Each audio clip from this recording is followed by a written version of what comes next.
Assalamualaikum warahmatullahi wabarakatuh. Ekspor impor antusias, selamat datang di channel Habibi Academy dengan saya, Bobby Habibi.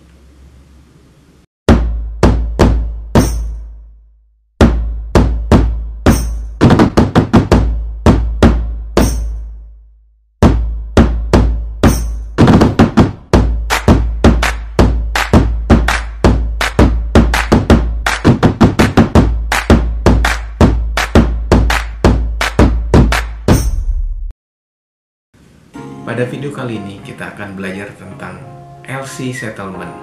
Apa itu? Letter of Credit Settlement, penyelesaian Letter of Credit. Tetap tonton terus video ini sampai selesai. Ekspor impor antusias, video ini akan panjang durasinya, tapi kita bikin menjadi beberapa bagian ya. Ekspor antusias. Oke. Sebelumnya biar kita jelaskan dulu ya skema LC no discrepancy. Apa sih no discrepancy itu? No discrepancy adalah dokumen yang dipresentasikan itu sudah sesuai dengan dokumen yang diminta di LC atau di dokumen requirement. Oke. Pada dasarnya transaksi perdagangan internasional itu ada dua belah pihak, yaitu pihak pembeli atau yang bisa disebut importir dan pihak penjual yang biasa disebut dengan eksportir. Dan media untuk pembayarannya ada dua buah bank, satu bank pembeli atau applicant bank dan bank penjual atau beneficiary bank.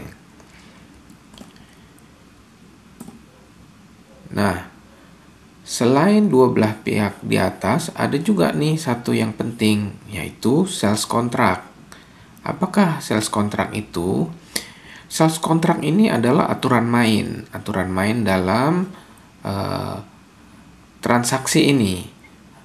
Yang isinya adalah kurang lebih bagaimana spesifikasi dari barang yang harus dikirimkan, terus berapa harganya, berapa kuantitinya, terus apabila barang yang dikirimkan lebih baik spesifikasinya dari yang diminta, apakah ada bonus, dan jika lebih buruk atau tidak sesuai dengan yang diminta oleh pembeli namun masih dalam batas toleransi, apakah akan ada denda, terus bagaimana pengirimannya, kapan harus dikirim, dan apabila pengiriman lebih cepat daripada yang dijadwalkan, apakah itu bisa mendapatkan bonus, dan apabila terlambat dari jadwal yang ditentukan bisa kena penalti.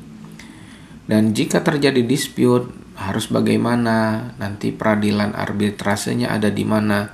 Semua aturan main tersebut dicantumkan di dalam sales contract.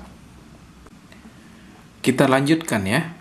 Nah, di sini prosesnya adalah ketika sudah ditandatangani sales contract, maka importir itu segera membuka LC ke applicant bank.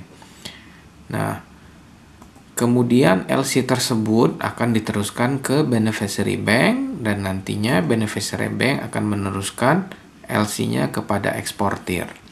Tips dari saya adalah ketika importir membuka LC,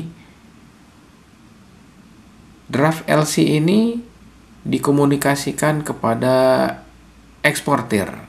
Nah, atau PIC masing-masing pihak, PIC dari eksportir dan PIC dari importir segera membuka komunikasi. Jadi, begitu dari draft LC mau dibuka di applicant bank, kirimkan juga ke PIC-nya eksportir. Nanti biar diperiksa oleh PIC-nya eksportir, dicocokkan dengan sales contract. Apakah dokumen-dokumen yang meminta itu sudah sesuai dengan sales contract, terutama spesifikasinya, harganya, dan dokumen apa aja yang harus disediakan. Jika draftnya sudah sesuai, maka PIC eksportir ini akan email atau berkomunikasi dengan PIC-nya importir sehingga dia bilang oke, draftnya sudah sesuai dengan kontrak, silakan majukan ke applicant bank. Karena kalau sudah diterbitkan, LC-nya sudah di-issued, itu akan susah untuk direvisi. Nah, begitu di-issued LC-nya, maka dia akan dikirimkan melalui SWIFT ke beneficiary bank. Setelah diterima oleh beneficiary bank, maka bank beneficiary akan segera meneruskan kepada eksportir.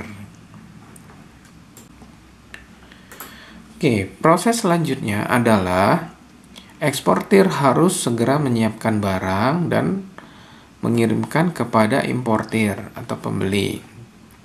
Nah, apa saja atau persyaratan apa saja itu bisa dilihat di sales contract. Setelah komoditi dikirim, maka dipersiapkanlah dokumen-dokumen yang diminta di LC.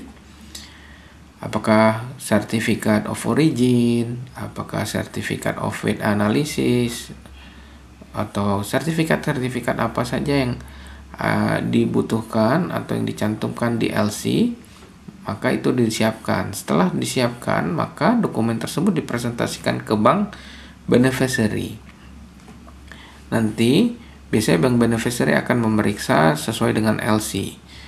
Jika tidak ada diskrepansi, maka dokumen tersebut langsung dikirimkan ke applicant bank.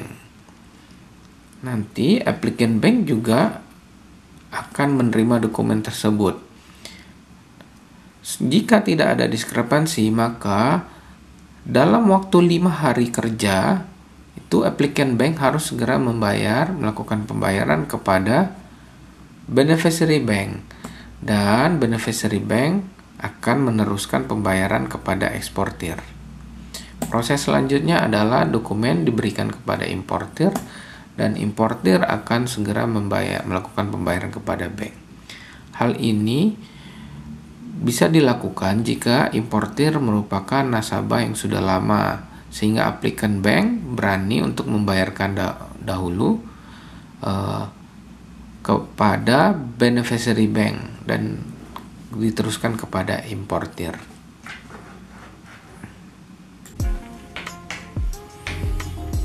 Ekspor impor antusias, bagaimana videonya? Dapat ilmunya? Susah? Enggak dong ya. Jika masih belum paham, silakan putar lagi videonya. Bisa di pause atau di stop, difahamin dulu, nanti dilanjutkan. Nah, jika sudah paham, silakan masuk ke video berikutnya. Jika belum paham, silakan pelajarin lagi. Kenapa? Karena pada video berikutnya itu kita masuk ke detail, kita lihat di dokumen per dokumennya.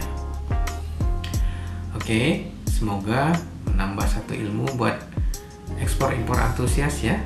Bisa jadiin referensi. Jika video ini bermanfaat, silakan di-share ke siapa saja, ke teman-teman, ke rekan kerja, atau ke siapa saja yang membutuhkan video ini atau dianggap harus melihat video ini. Oke. Jika ekspor impor antusias suka dengan video ini, silakan tekan tombol like di bawah. Dan jika ekspor impor antusias ingin mendapatkan video-video bermanfaat seperti ini, silakan subscribe. Tekan tombol subscribe-nya di bawah. Sampai sini dulu ya videonya. Assalamualaikum warahmatullahi wabarakatuh.